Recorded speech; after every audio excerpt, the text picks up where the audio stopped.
Welcome back to the 52 Weeks to Wealth. My name is Walter Murillo, and we have finally made it. Each one of you has been with us, journeying through all 52 weeks of the year. Hands to the camera if this has been a hell of a journey. It's been a very interesting year, 2021, sandwiched into the January of 2022. What we've discovered inside of us are the secrets. We've discovered the principles, and we've worked through them. Now, the 52 weeks is not just a bunch of ideas. This is principles. These are keys. These are assets that work, because I've read over 350 books. I paid $130,000 in coaching and training. I've been all across the country. I've got mentors. I've got masterminds. And what I've discovered and distilled down are the 52 principles that will make you successful in real estate and business. And I bet you, if you were single and you were looking to not be single, they'd work there too. Hands to the camera if you've had some fun this past year journeying through with us. Excellent. Now, every week we implement one lesson. Every week we dive deep into our business, deep into our lives, and we implement one of the principles. Now, in real estate investing, these principles are powerful because we're only doing one thing. Doing one thing increases the ability of your success. It's just like picking one spouse, picking one sport, picking one hobby. If you pick one, you're going to have a lot more chances of success because there won't be any distractions that come along the way. Hands to the camera if that's true for you, if you've seen that work in your life. Excellent. Now, Sharpen the Saw, Wealth Principle 52, is a principle that goes back to one of my first books. Actually, was the first personal development book that I ever read. So later on, Mike Shine's going to talk about the book of the week.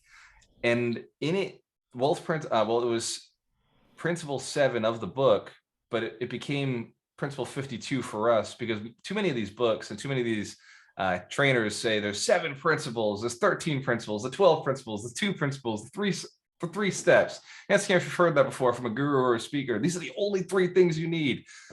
Shenanigans. Why is it the only 3 always something different with somebody else? Does anybody notice that too? It's because they're just picking 3. In fact, I even do it. With alchemy, I choose 3. I choose the right knowledge. You need the right accountability and you need the right network. So even I chose 3 that would sum up all 52. If I could just pick 3 that would make you successful. I think that's what happens. People are compromising.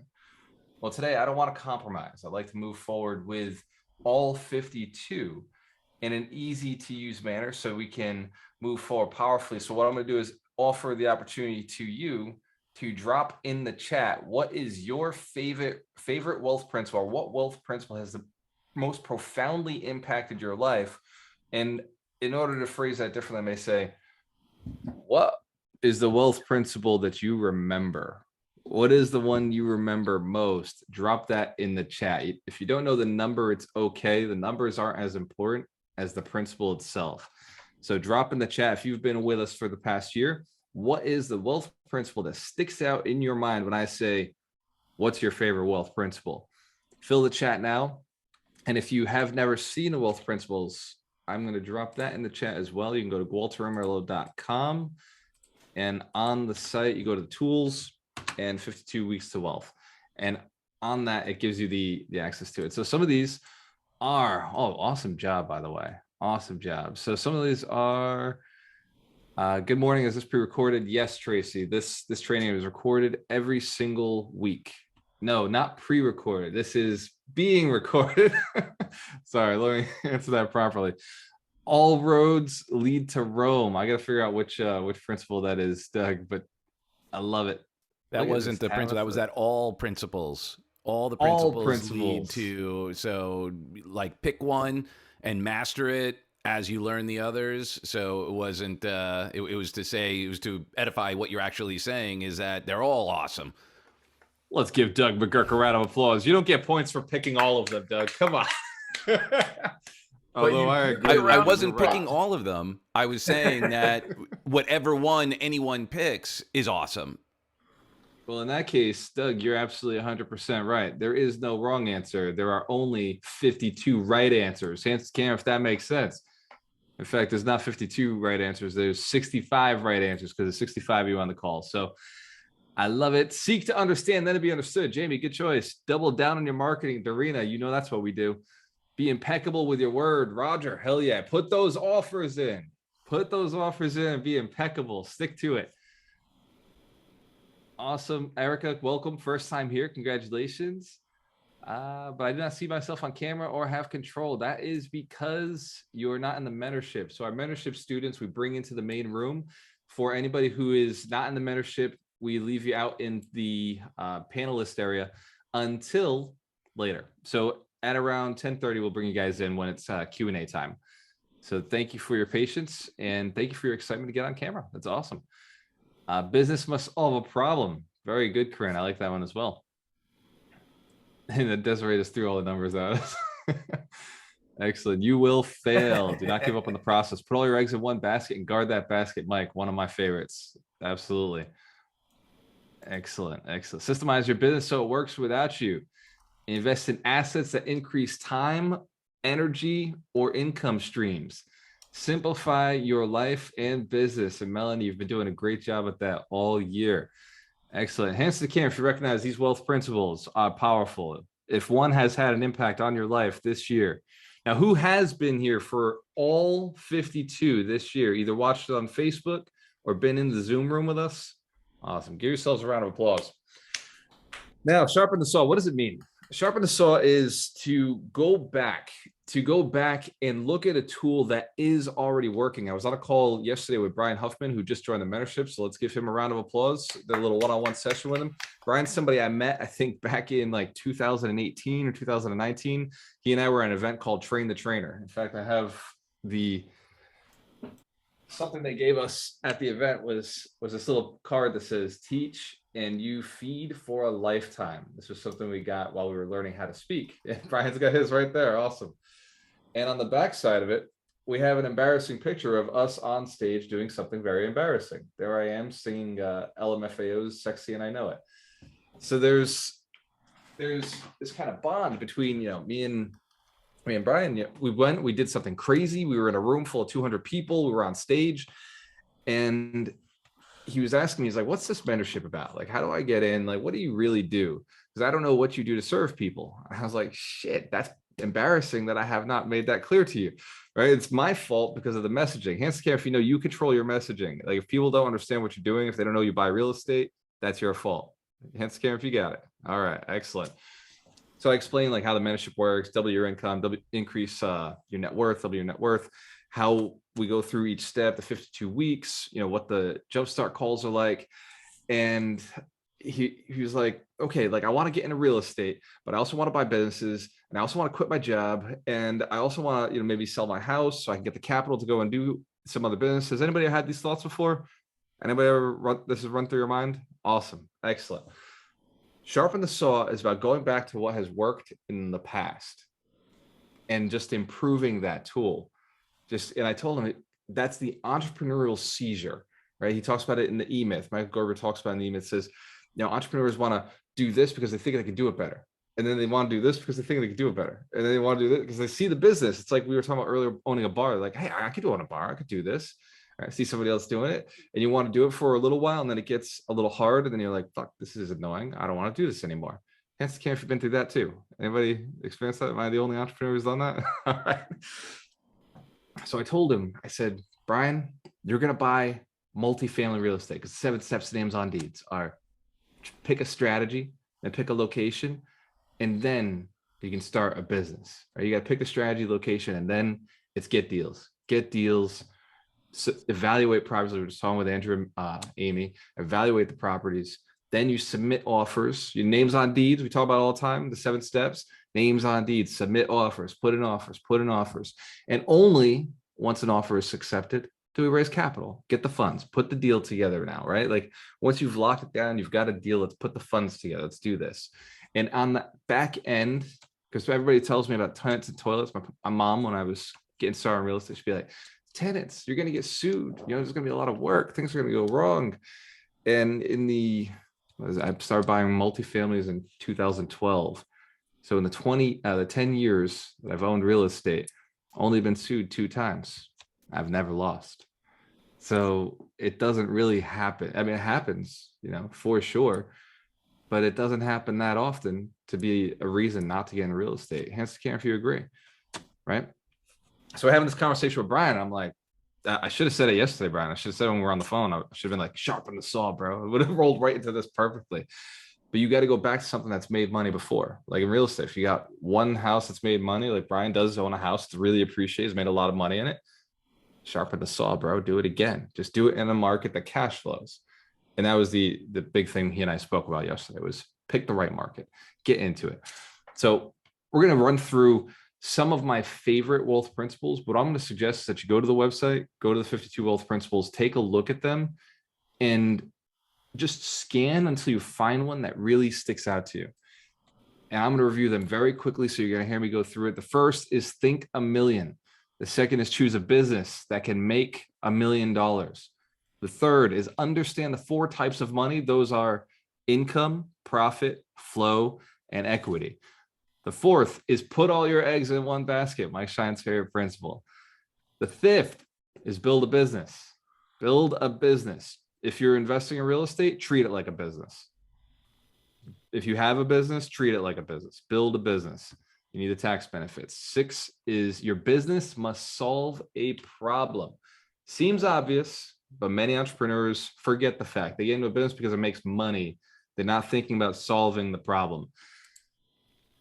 Before I continue, there's a story about a man who was chopping wood, and it was a young man and an old man, and they were going to compete. Now, the old man, who's heard this story before, knows where I'm going with this? Excellent. A couple of you. Okay. So the old man sits down on the bench with his axe and a stone, and he starts grinding away, sharpening the saw. And the young man gets his axe, and he's just whack, whack, whack, whack, going crazy on the tree. Crazy. Just go, all his energy. He's young, he's strong, he's ambitious. He's just whacking away at the tree. And the old man's still sitting there, sharpening, sharpening, sharpening. You look over, and the young man's going intense. He's vigorous. He's driving for it. He's going hard. He's chipping away. There's chips and sheds of trees splattering all over the place. And the old man's tree is still intact. Nothing has happened to the tree, but he's sharpening the saw. He's, taking a look at the blade, making sure it looks good. And he's taking his time. He's oiling it up, sharpens again. And the young man is now a quarter of the way through. And it's a crazy looking scene. He's sweating. He's getting even more intense. He's driving harder. And he's looking at the old man, and he's just wondering, that guy's crazy, right? Hands the camera if you can visualize this right now. You're seeing in your head. Okay, awesome. So then a little bit more time goes. The young man is halfway through this tree. Halfway. He's intense. He's getting there. And if you don't need to go all the way through the tree to cut the tree, right? You just need to get yourself about 3/4 of the way through, and the tree will fall down on you if you don't get out of the way. So he's halfway through, and the old man starts swing. This very intentional swings, taking out wedges, entire wedges with this sharp axe, just chopping, swing, 5, 6, 10, and the tree falls. And the young man's still beating on this tree, just beating on it with the now dull blade, because he didn't sharpen the saw before taking this project on. They started with the same tool, just in completely different condition. Does that make sense? So if you've already chosen a business model, like I tell Melanie, right? She and I bounce around this conversation a lot. It's buy more Subways, Melanie. You've already owned 3, buy 10. Let's just keep going with something you've already proven works. Real estate investors, chances can, if you've bought real estate, own real estate, want to buy real estate. Excellent. You've proven it works, or you've seen us prove that it works. Stick with it. Sharpen the saw, sharpen your skills. Sometimes we get a little lackadaisical, or we get rest on our laurels, where we're not putting in offers. Well, real estate investors put in offers every day. That's what real estate investors do. I know me and Ron have gone weeks at a time without putting in offers, and then we realize we got to sharpen the saw, go back and put in offers. It's not a lack of deals. It's a lack of putting in offers. It's a lack of submitting. It's a lack of conversations. Answer Karen if you know you may have not put in as many offers as you could have at some point. Yes. Excellent. Wealth principle 7. Who has your money? Who has your money? This wealth principle is about finding and having conversations with people who have money, and then making sure that the money they have wants to go into your pocket. This is not about manipulation. This is not about tricking somebody. This is about finding people who have money who also have a unique desire. So for me, a real estate agent would be very attracted to working with me because I got their money, right? If they're a real estate agent in my market, I'm probably going to spend money with them. Does that make sense? Because I want more real estate. So there's a good chance that I will be buying more real estate from them. If they're a salesperson, right, a good salesperson, I like paying good salespeople because they sell my products. Does that make sense? Right? Like real estate agents, I hire real estate agents, I hire affiliate marketers, good salespeople, because I've got something that they got something that I want. I want a transaction happening. I want a conversation that happened. So I pay for those. There is no shortage of money in this world. Find out who has your money and go do something to get it. Whatever they're looking for, as long as it's moral, ethical, and legal, right? All right, we all commit moral, ethical, and legal, yes. As long as moral, ethical, and legal, do whatever it takes to get that money. Wealth principle 8, don't save for a rainy day, save to invest. Wealth principle 9, track and focus on your net worth. What you think about, you bring about. What you focus on expands. So track and focus on your net worth. Number 10, increase your income through increments and surges. Some people think I'm going to make $1 million this year by doing little tasks all year. Sometimes making $1 million is just a big surge. Sometimes it's easier just to go and do one big deal that makes that $1 million happen. Some people think I'm going to make 50,000 through one big surge, and sometimes that money is a little easier to make through increments. We've seen this. It goes either way. Either some could be done through an increment, some could be done through a surge. You just got to make sure that you have both, right? Because a year without a surge is a boring year, and a year without increments is a scary year. You don't want your year to be too interesting. So make sure you got some increments, and you don't want your year to be too boring. Make sure you got some surges.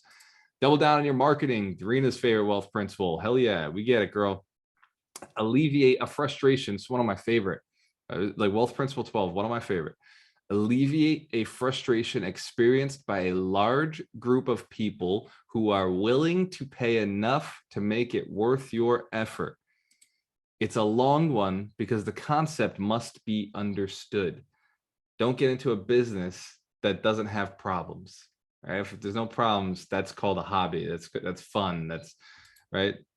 There's got to be a problem you're solving, and there must be enough people who are willing to pay you, and it must be worth your effort. We talk about the mentorship. We just increased the price this year to 2,000. That was to make it worth my effort. Does that make sense? Because at the other rate, it was like working for free because we have all the expenses that we built on the company. Because every dollar that comes in, we put back out into marketing, and it wasn't allowing me to go as big as I wanted to go. We just built that Alchemist Nation. We want to do some big live events. We want to add more trainers.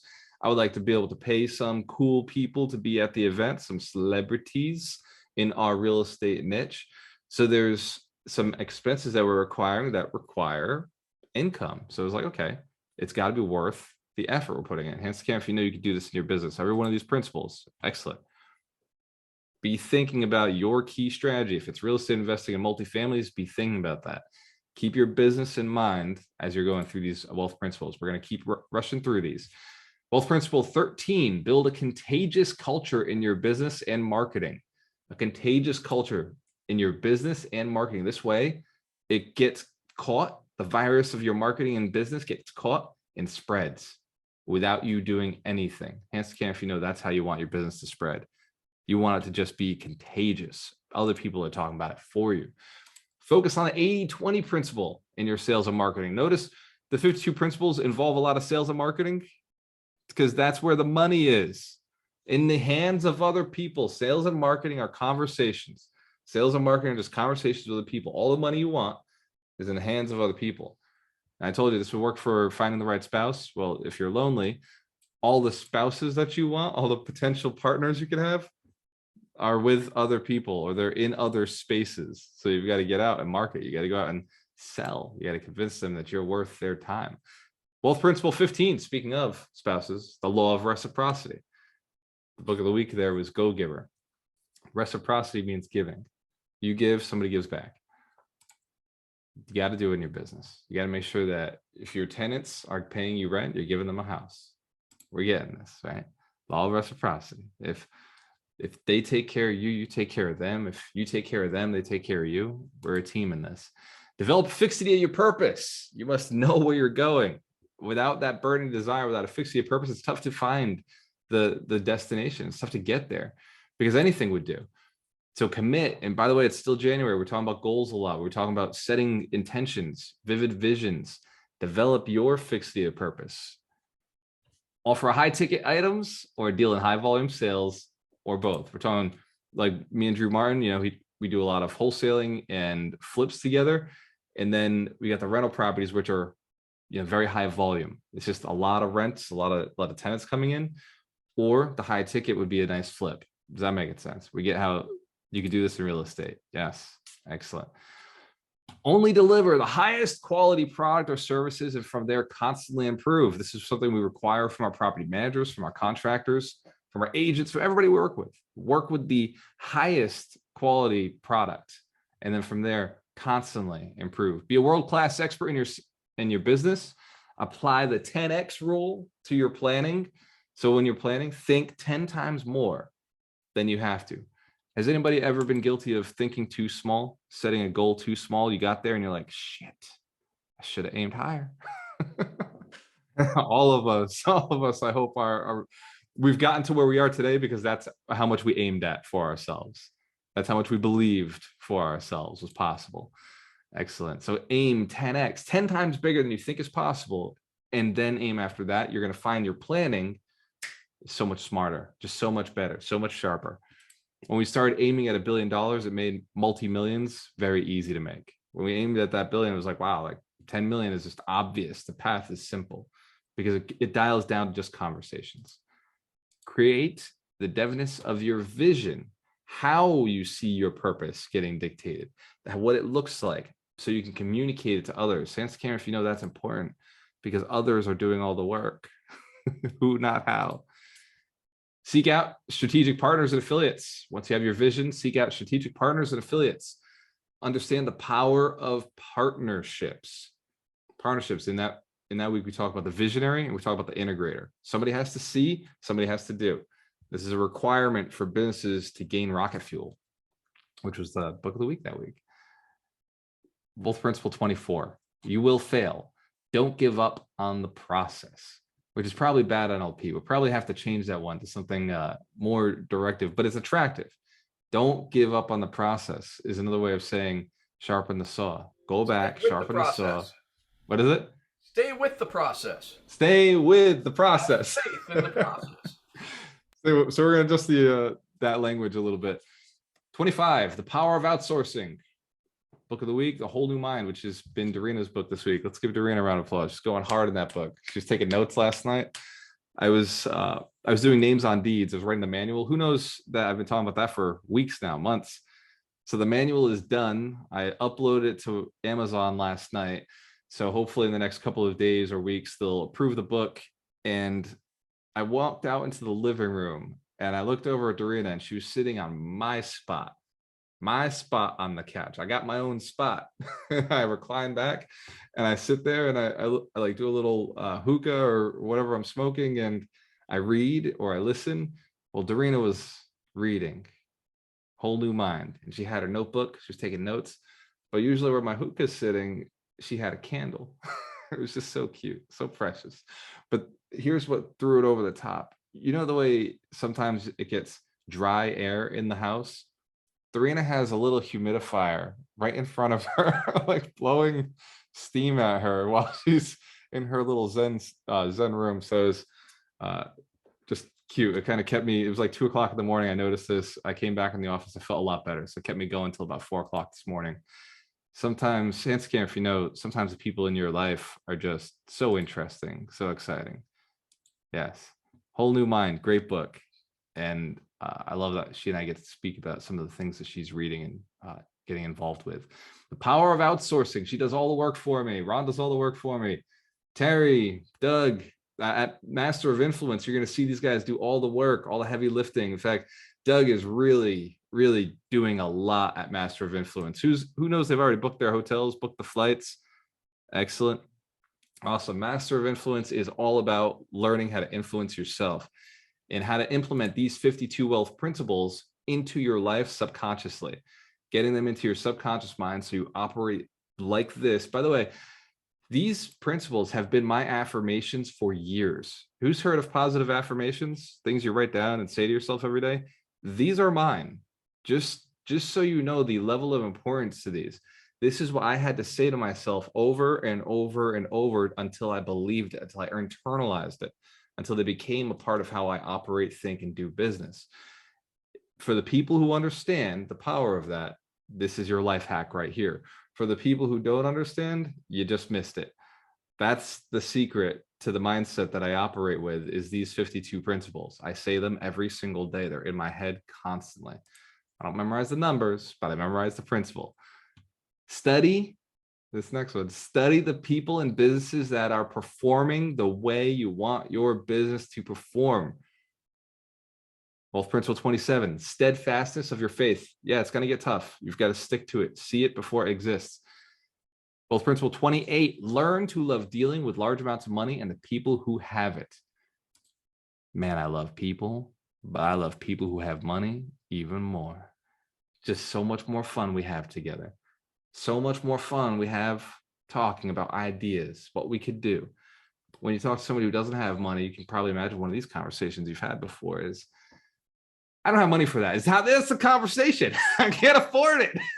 I don't have money. I can't afford that. Is the conversation done? Whatever I say or think about, oh, must be nice, is the conversation. Like, hands to the camera if you've had these conversations before. You know what I'm talking about here. People who don't have money, it's a pretty boring conversation. Now, don't have money like just in the bank. What I'm talking about is don't have money up here. They're not thinking about what they could do. They're not thinking, I could have a conversation with somebody who has money. Right? The only reason you don't have money in your pocket right now is because you haven't had a desire to do something with it. You don't need it, right? Because if you needed the money, you would go and get the money, right? If it was important to you, you would go and do whatever it takes to get it. Trust me. I assure you, you don't want it bad enough, because if you did, you'd have it. If there was a burning reason, and who'd be interested in an example of this, a really true like life story example? I asked my dad, and you can do this if you have kids, or you can do this if you have family. I was sitting at Thanksgiving, the table with my dad, and I asked him, I said, Dad, you want to make $1 million this year? He said, sure, son. How do we do it? And I was like, well, yeah, believe it or not, the how won't be as important as your burning desire to do it, but let's go through this process. Let's play around. And he's like, okay, so how do we do it? And I said, well, first, Dad, like, is it possible for you to go and I showed him, you buy these 2 properties together all at once. We flipped that property. His first question was, well, where do I get the money? I said, well, Dad, let me run this by you. You would have a hard time making that $1 million right now to buy that property. Is that true? He said, yes. So I was like, all right, well, what if me and my brother's lives were on the line? Me and Josh, our lives are on the line. You've got a week to come up with $1 million. Would you be able to come up with $1 million? My dad's entire demeanor changed because we were having fun. We're goofing around. His entire demeanor changed. And he looked me straight in the eye and said, yes, I would do whatever it takes. Like nothing would stop me. I would do whatever it takes to make sure that I got that $1 million. Answer the camera if you recognize what just happened. His motivation changed. He had no extra answers. He had no extra hows answered for him. He only changed his motivation. That's it. Once the motivation is changed, whatever it takes, WIT, becomes the way of life. And I qualify with moral, ethical, and legal. It must be moral, ethical, and legal. And even in that moment, my dad, I said moral, ethical, and legal. And my dad said, yes, but I wouldn't care. Who knows? You feel that way about your family. There's somebody you feel that way about in your life. Absolutely. Trust me, you never have to cross the boundary of moral, ethical, and legal. The easiest way to make money are legal ways, moral ways, ethical ways. Wealth principle 29. Own 100% of your results. Wealth principle 30. Learn to attract the right mentors for your goals. Mentors, you can point to yourselves at this point. Coaches, learn to attract the right mentors for your goals. When setting goals, sales goals, go for no. This is the opposite of going for yes. Everybody wants to go for yes. We go for no, because the goal of no hits us at a consistent standard every day. If I get 100 no's, I probably got 10 yeses. If I go for 10 yeses, I might not get them. Does that make sense? You got to go for the no's, because if I go for 100 no's, I might get 12 yeses.